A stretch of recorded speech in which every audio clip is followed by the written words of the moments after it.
If and when we reach a period of pessimism, the potential unraveling in terms of perceived wealth is much greater this time than it will have ever been before. I think since I said that, we could take out the rivaling 1929 and 2000. I think we've gone way past that. There are examples of large-scale craziness and meme investing, etc., for which there is simply no parallel in 1929 even, or 2000. 2000 had pet dotcoms, and they were kind of glorious, but they were scores of millions or a few hundred million. We have crazy things now that are billions, and in some cases, tens of billions. And we were the most impressive speculation, I think. There is nothing like that at scale, even adjusted for current dollars in 1929. And we are down 80%, which is a fairly fearful decline. But along with us, the next tier of speculative stocks also came down. The SPAC index is down over 20%. The market is a self-correcting mechanism, but it's a little wonky in the time it takes. Sometimes it corrects pretty quickly, and sometimes it corrects incredibly slowly. And that's the problem. But if you go back to 2000, which is the previous leader in speculation, let's say, what happened there is the market peaked in March of 2000. And between March and September, the pet dotcoms basically went out of business.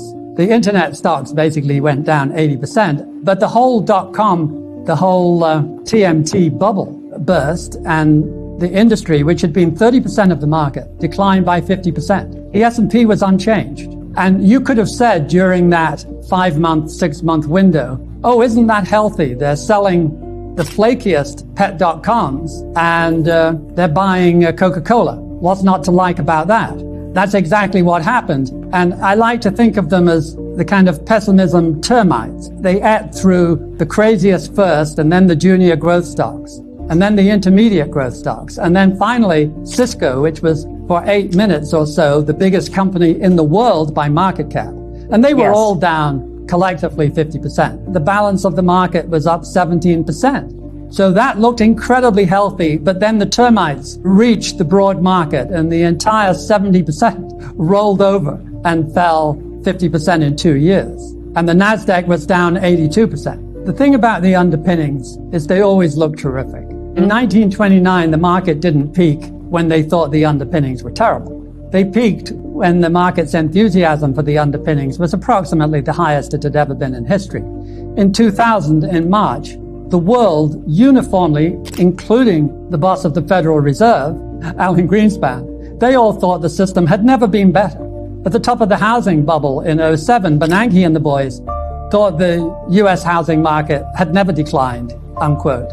It merely reflected a strong U.S. economy. The underpinnings were great. They have never gotten it right. The Federal Reserve in particular has never had a clue about asset bubbles. It doesn't even address it. They act as if they don't exist, except on the upside, they occasionally take credit for the wealth effect helping the economy along. And it does. There is an income effect, and it does help the economy along. And Greenspan, Bernanke, and Yellen all took credit explicitly for helping the economy along. What they never did is they never took discredit for the reverse side. The market is mean reverting mechanism, and eventually it goes back to a fair price. And when it went back in 2001, 2002, it had a dreadful negative income effect. When the housing market collapsed and it took the equity market with it, it had a double-pronged negative effect on the economy. So it had a much bigger impact on the economy than had occurred in 2000.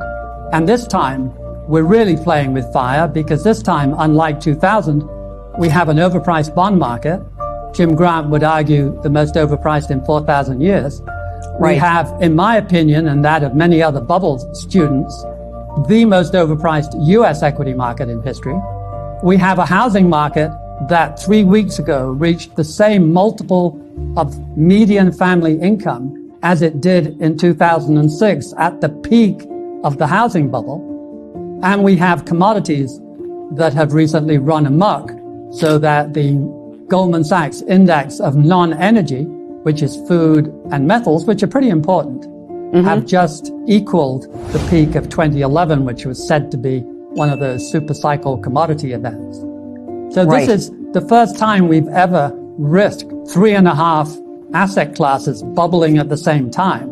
If and when we reach a period of pessimism, the potential unraveling in terms of perceived wealth is much greater this time than it will have ever been before.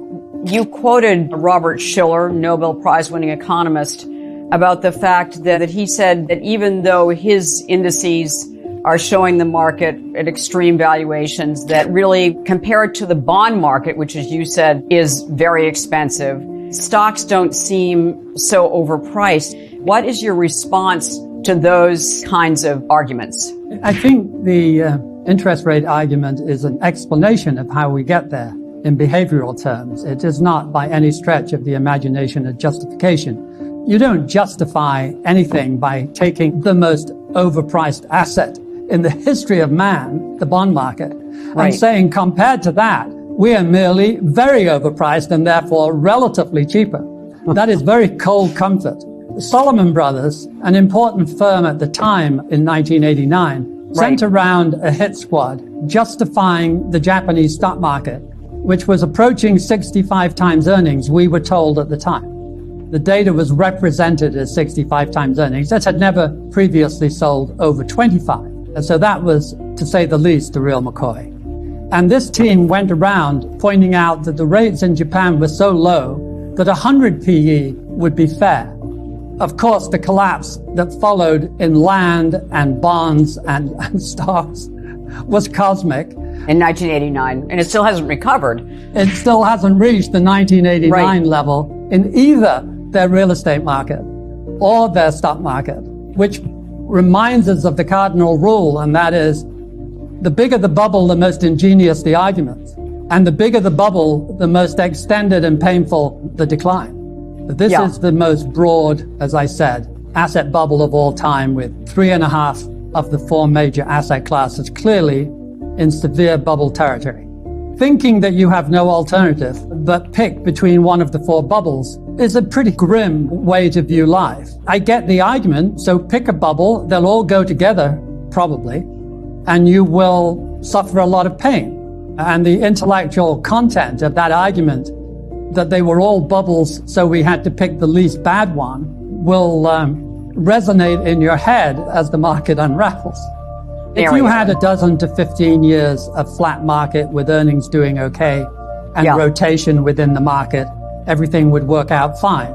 And every portfolio manager I almost ever met has felt in market bubbles